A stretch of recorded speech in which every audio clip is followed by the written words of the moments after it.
Stock market ने तो शानदार कारकर्दगी दिखाई, 1 लाख पॉइंट्स का तारीखी हदफ भी हासिल किया। लेकिन 2024 में कारोबारी सूरत हाल से ताजिर खुश नजर नहीं आए। ताजिरों ने साल को बदतरीन साल करार दिया है।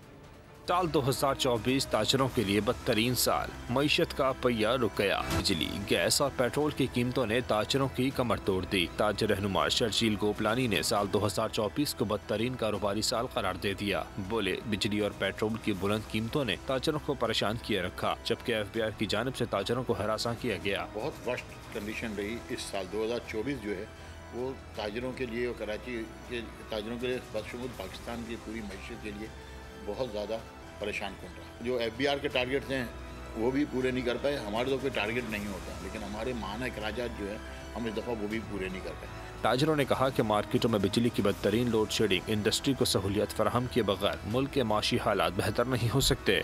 सुबह दोपहर शाम के इलेक्ट्रिक की लोड शेडिंग ने कारोबार तबाह कर दिया, जिससे बेरोजगारी में इजाफा हुआ। महंगाई ने कमर तोड़ दी है ताजरों के इलेक्ट्रिक के बिलों ने, टैक्सेस ने जो है वो ताजरों की कमर तोड़ दी है। यहाँ लोड शेडिंग का मसला है, सर्दियों में लोड शेडिंग हो रही है और लोड शेडिंग की वजह से आप ऐसी टाइमिंग पे लोड शेडिंग जब कारोबार अरूज पे होता है। ताजर तबके का मानना है कि पानी, बिजली और गैस की कीमतों में कमी, बिला ताअत्तुल फरहमी और साजगार कारोबारी हालात से माशी हालात को बेहतर बनाया जा सकता है। सब्सक्राइब करें और बेल दबाएं ताकि कोई खबर रह न जाए।